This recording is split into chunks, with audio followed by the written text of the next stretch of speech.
What's going on? It's me, John D. Villarreal, and I've got Janair over here with the big balloon. Oh my goodness. This got crazy tonight. Janair is unbelievable. She was a big helper today. She did a lot of stuff with Daddy out there. We're checking things out. New situation. We got the whole situation setting up here. New little studio here. Just moved and all that type of stuff. We're still setting things up. We're not fully set up. Talking about not being fully set up. I mean, Biden called for the debate, but maybe the debate ref should have called the debate over a little bit early. I'm not kidding you. I'm not trying to be hyperbolic, everything like that. Everything we say is our own personal opinion, only all that. Big news for Paul too. Paul has made kind of national news, reporting some stuff out of Pennsylvania. We'll talk about that. We'll get to that as well. No less than Dan Bongino has shouted Paul out on his show, a Newsmax, maybe others, and we'll talk about that. But really the story tonight, and it's a huge story. The story tonight is the Dems are, in my opinion, potentially panicking. There's talk here about, yes, this is live, Omar. What's going on? This is live right now. You're talking to Paul and John Villarreal. Let's bring in Paul in here. Paul, and I hate to be one of, but I mean, this really is reminiscent of Kennedy Nixon in terms of, if you just heard the audio, it was one thing and that was bad. But the visual was so bad for Biden. Like, I mean, I saw sometimes Dana Bash looked like she was pointing like that. Like Biden was it was almost like who's on first, stuttering, halting. And I'm not trying to be nitpicky. I mean, it just was glaringly bad in terms of he just doesn't. I just think that the optics were brutal for Biden. And I posted something on LinkedIn. We'll talk to that. We'll talk about that. I don't know if I can. I'd have to re-sign over here. I don't know if I can show it or not. Maybe I can. Maybe I can't. Well, your reactions. You've gone over 20,000 Twitter followers, X followers. A lot of people are looking at your stuff. I mean, you have people now openly on CNN. The reaction there, people like David Axelrod, other official, ex-officials, other people saying straight up that they may be thinking about replacing Biden. I'm not making any allegations. This is my personal opinion, my paraphrase of what I saw. But I mean, you're having strong reactions right now. Your reaction to that? Yeah, look, I think what you said is right. I think the Nixon-Kennedy debate comparison is a good one because this was about visuals more than anything else. And some audio. But Biden just didn't look like a guy, in my opinion, who was capable of not only holding the office, but running for office again. That's the impression that I got. I think that's the impression a lot of people got. I actually wanted to come on to this and kind of break down different things on the debate and what was said and everything, but it almost doesn't matter. Right. Because the impression that is left on everybody that I have come across, and particularly, as you said, people on the left and people that are left-leaning in the media, is that this was a disaster. And one of the early indications of this was Biden kind of fairly early on mumbled a little bit of a line, and then, it went over to Trump, and Trump said, I don't know what he said there, and I don't think he knows either. And that was just kind of a setup of what was coming, of what was happening, and what was going to happen. There were two times in particular where kind of Biden lost his train of thought while he was talking. One was about Medicare, and the other was his closing statement. A similar thing happened to him. And no matter what he said, we talked about this, I thought he made some good points. I thought he had some moments. Biden had some spots, and the moderators. Listen, I will say this to CNN. I thought overall it was much more fair than I thought it was going to be. And here comes a Democrat. Oh, we're going to talk about abortion and different things like that. But there was some back and forth. I thought that there was, that it was, we didn't really have a lot of, you didn't see the refs that much, if you will, like in a boxing fight. They were there, They got their things like that. And I also thought, and I'll let you continue here, but I just want to put this on the table for you to react to. I also thought that the whole Biden request, a Biden team request of the muted microphones, I don't think that was working good either, because there were several times Biden was trying to get it, and it sounded, because then it had the effect of not only did Biden look lost at times, but then it was like he's saying something, you could hear him, but it's muted. Like it just had a really bad effect. I think Trump was pretty good at staying disciplined of talking when it was his time to talk. But I mean, I agree with you. I think the overall optics, the bottom line is, what do you walk away with? What's your impression? And does it change anything? I mean, debate, it's not about the scoring points. Did you do what you need to do? I'm a political professional, a political expert, right? In my opinion, did you do what you need to do? Did you accomplish what the campaign was trying to accomplish? Or did it hurt you politically, right? That's how you judge these things. And you look at it, okay, well, Trump, and some points, like you said, you can get into the finer points. The bottom line is anybody who was not going to vote for Trump before, would they vote for him now? Maybe. We'll get to that. Does anybody who was voting for Trump is not going to vote for Trump after this debate?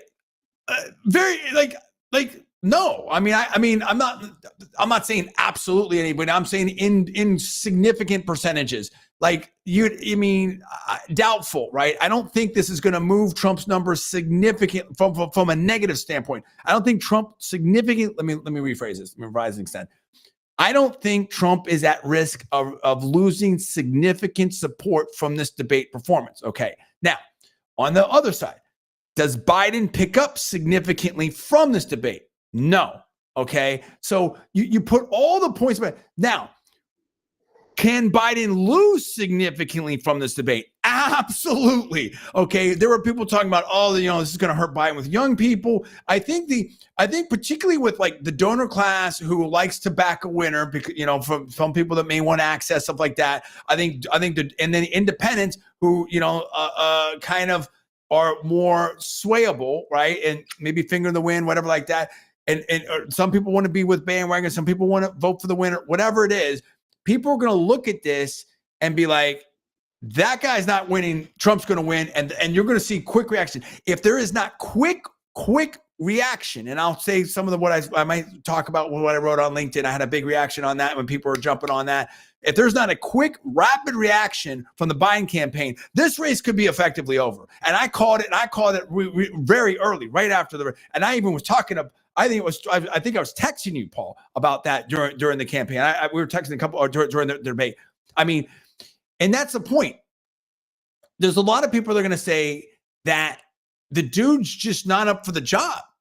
This is a very demanding job. He wasn't up for the debate. And I'm not trying to be mean, right? I mean, here's the thing. I don't know, Paul. I mean, you tell me, because you're a good judge of these things. Do you think I should read what I wrote on LinkedIn? Do you think that's appropriate or not right now?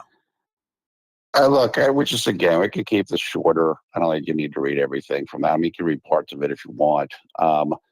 But like I said, look, the bottom line is this. The bottom line is that regardless of what was said or in moments when points were scored, so to speak, Biden just didn't look like or sound like somebody that is capable of doing the job, in my opinion. And I think that's the impression that pretty much everybody had.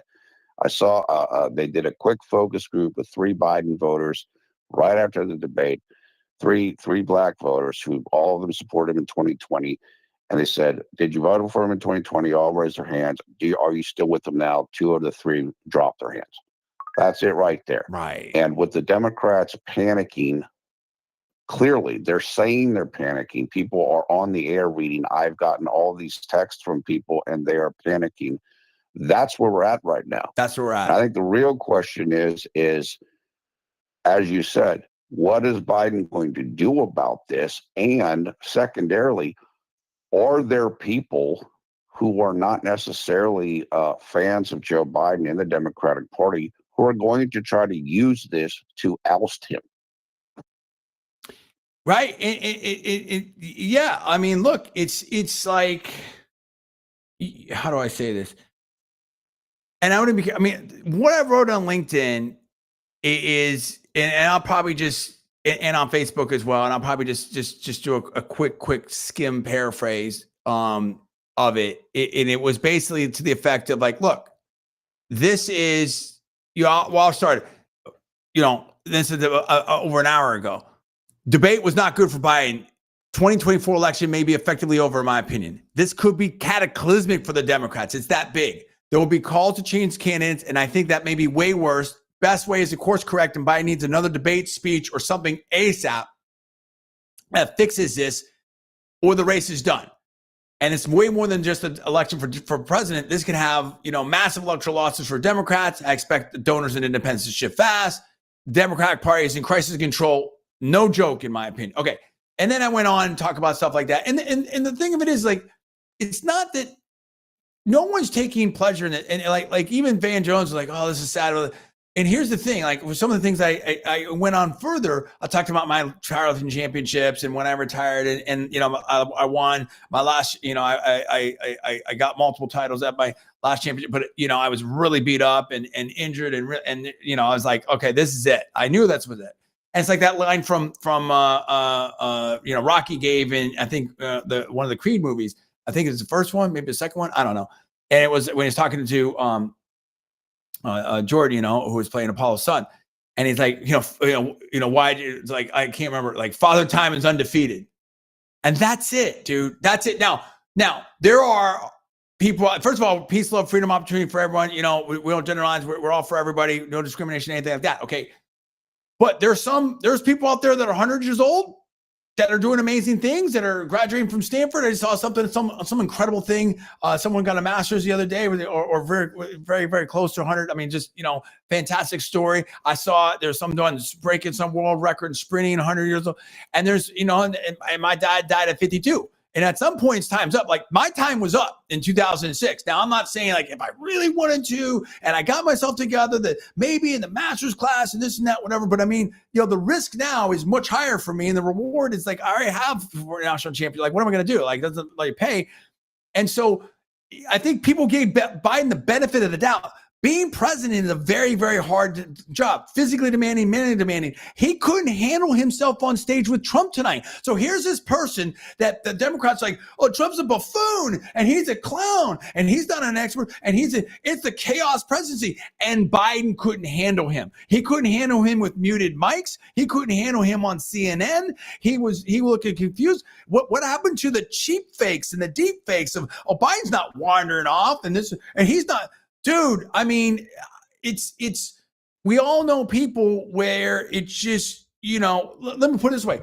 And again, we love Mike Tyson, everything like that. And I'm not one to say anything about anything, but I mean, people are saying, okay, I'm Mike Tyson. I would never get in the ring with that dude. I mean, like, dude, if they could pay me $10 million, when it was a young Mike Tyson, dude, you were rolling the dice.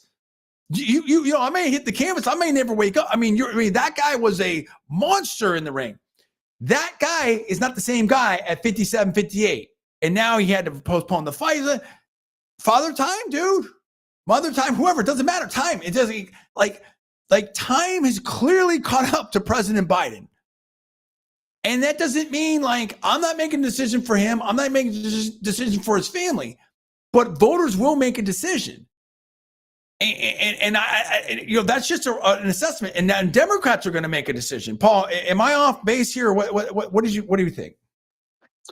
No, look, I think that's right. I think now there's going to be a real choice or set of choices to be made here. Look, as my understanding, I think that Dr. Biden was up with Joe after the thing. She basically affirmed him, thought things went well. I don't think there's any desire for her or probably maybe for the Biden family to step aside. So if anything's going to happen, it's going to come from external pressure. But even if that happens, that doesn't mean they have to listen to it. But I think there's definitely going to be that discussion now. There already is that discussion.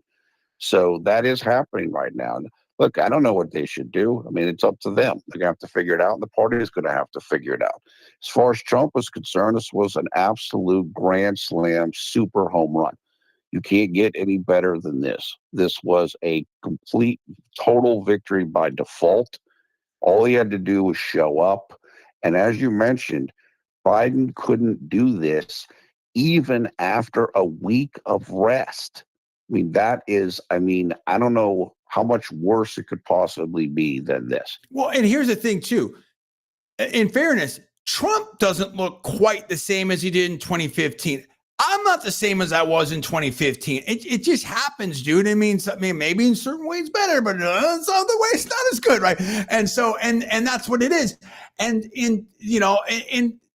but Trump looks totally fine. He's talking about club championships. He's on point. He's answering things. Like, I mean, nobody thinks that Trump can't get in there and do the job, do what he did before, have the right team, everything like that. The problem with the thing with the Biden stuff is it's a continuum, right? And how do I say this? To be careful. I got to be real careful. I got to think about this. What analogy I want to use. I don't want to use analogy because I don't want to use the wrong analogy. But Biden displayed tonight, maybe it's a wrong impression, but gave the impression that, look, I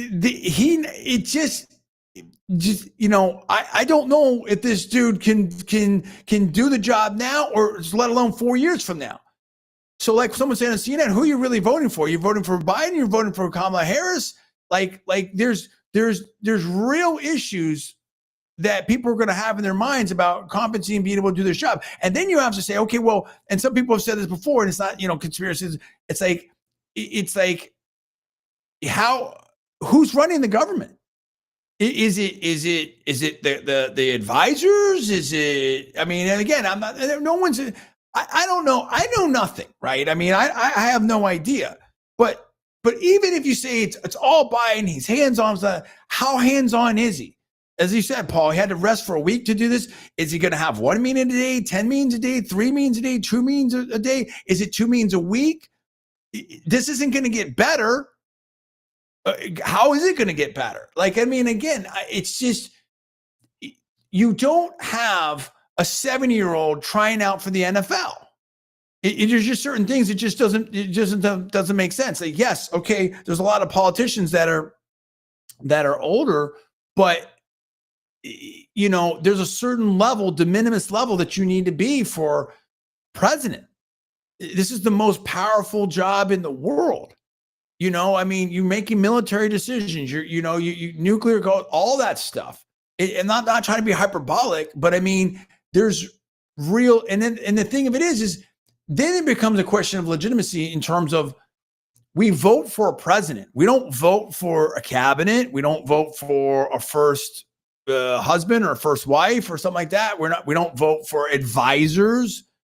We vote for a cabinet. We vote for a president. And so it's just, I think there was before tonight, there was talk, and maybe it was partisan, and maybe it was this, maybe it was that. I think tonight people saw for their own eyes, enough people, 2%, 3%, 5%. Trump was already leading in the polls, mind you, that, hey, somewhere, I just don't think this is going to work on, in terms of Biden and the threshold of whatever it is, it factor, competency, anything that you want to call it. And barring everything else, that's just the deal. You don't go to war, with, or again, a football game or whatever you want to call it. And your lead person is not physically there. I don't know. Listen, I'm not trying to be unkind, and tell me if I'm wrong. And I have reserve the right to revise and extend and everything like that. I mean, but there's just certain things that, like, I can't do anymore, and I know I can't do anymore. You know what I mean? Like, that's what's really, like, I think unfair. I think we have, in many respects, Paul, a number of politicians on both aisles that are just in there maybe a little too long, maybe one power a little too much. You know what I mean? Like, look, we've had, I don't want to be a punk, but we've had Leader McConnell freeze up multiple times. It's like what, like, I don't know, Paul, your thoughts. I don't want to see him unkind here. Yeah, look, like I said, I mean, it's the bottom line is, you look like an aging guy who is way past his best. And so they're going to have to make a decision about that, whether that's going to work right now or as a candidate or not. And let me say this real quick. That's it. I apologize, Paul, but I just want to clarify this. I want to make sure I make this point. It's not about the age. It's about the capability. There's people out there right now, 90, 100, whatever, that are, like I said, running races, sprinting, smart, doing things, whatever. They're doing great. They're doing amazing. William Shatner went on, he's like 93, 94, 92, something like that. He went on Priceline, Captain Kirk. He went on Bill Maher maybe a month ago. He was faster than Bill Maher. He was funnier than Bill Maher. He was doing his thing. That's not Biden. You know what I mean? And for whatever it is, and it's I don't know, dude. I'm not making any medical assessments or anything like that, but voters are going to make their own assessments and stuff like that. So, my mom's still really smart doing her thing. She's like right up around 80, something like that. I wouldn't ask my mom to, go do some heavy movies, stuff like that. It's just not, I wouldn't do that anyway, but it's just physically not there. Paul, last comments, we'll wrap it up. Here's the bottom line. Here's my takeaway. I think this is cataclysmic for the Democrats. I think there's going to be talk. I don't know what they're going to do. I don't think you could switch him out. I think that's craziness. He's a sitting president. This is what's so insane about all this type of stuff. It's like you have the Her report. We'll go back to that. Her report. Oh, we can't classify documents. We can't special counsel. We can't charge Biden because he's just not really there. And now that how much more credible does that look now? That assessment, right? But yet this is the guy you're running for president. Like it doesn't match up. And so I think the Democrats are trying to push this off, run the basement campaign, the deep fakes, the cheap fakes, all this type of stuff. I think today Biden asked for this. The Biden campaign asked for this. It was one of the worst things they did. People saw it now. They can't unsee it. Now the Democrats have a real dilemma. I think there's going to be calls to change him. I don't think they're going to be able to change him, but I think this is, I don't know, dude, because I think you're going to have we see it out there. You see it on X, Paul. We're seeing it live on CNN. I think there is big panic right now in the Democratic Party because a lot of other politicians, it's not just that Biden may lose the presidency, it's what's going to happen to their races. They're afraid they're going to lose. You have governors out there in swing states like Pennsylvania and others. This is a big deal, Paul. Your final comments. Yeah, it's a huge deal. Like I said, this was, I think, as bad as it could have been for them. And now you got real questions. And like you said, coming back to the cheap fakes, the media and the party has invested 10 days on that to try to make this say that this is all a false issue, and then you had tonight. So they got a problem. Well, and I think in my final comments is this. So now people ask themselves, well, what else was the media not telling me about? What else was the Biden campaign not telling me about? It puts a lot of things into question. And because this is such a core issue, people are like, who cares what Donald Trump says? Donald Trump's Donald Trump. I can't, it's either done. Someone said on my LinkedIn, and it's like they responded to my thing. Someone wasn't even my friend, stuff like that. And I won't even say the name. I won't make the quote, but basically asking like, hey, we need another party. Obviously, that's telling me that you don't like, I don't want to characterize that way. You don't get another party. Like, this is it. This is what I'm saying. Like, there's these fantasies like we're going to replace Biden or another party. Dude, it's almost July. Like, I don't know what this is why I'm a political expert. Like there's just certain things like campaign committees, PACs, getting on ballots, right? There's just so much stuff that goes into these things. Like you think you're just gonna like it's not gonna happen that way.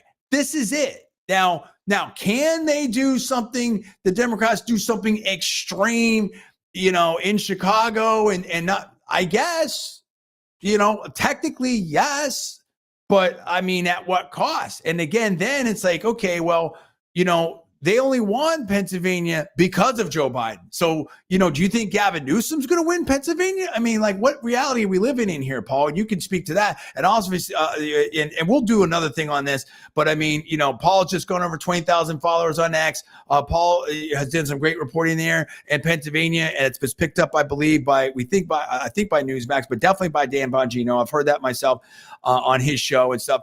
And I just think that I don't want to make too much of this, but I think the performance that Biden had tonight, it almost nullifies some of these negative attacks on Trump, and it raises a lot of other questions. And the Democrats have a big problem in there. And I think that the best way to deal with this is to have an immediate something else. Course correction that Biden has to be front and center now, some kind of public something, some kind of media something to try to regain that confidence, or else, because if this image and this conversation sets in the public's mind, and you're talking about, a lot of the donor class, 2, 3, 4% of the independents out there, it's over. That's my final take on that. Paul, any last comments? Yeah, look, like I said, the thing speaks for itself. And everybody saw it. They wanted people to see this. It's going to be a big audience, and they all saw it. And now you can't pretend it didn't happen. There you go. Hey, that's what we think. Let us know what you think. Looking forward to your comments out there. Big night, important. I wasn't sure something was going to happen. I mean, listen, my mea culpa. I kind of thought, I said something huge can happen. I was right about that, but I said, yeah, I think it's probably more the same, whatever like that. In the balance, I was wrong about. I was right. Something big could happen, but in the balance, I was wrong on that. Something big happened. And we're talking about it. That's why you had to come on. So appreciate that. Hey, for Paul at Villarreal out there, we appreciate that. Congrats to Paul again. We want to celebrate that he's done his thing out there, getting things going. My name is John D. Villarreal. Thanks so much for watching. For Paul, I'm John. We'll see you next time.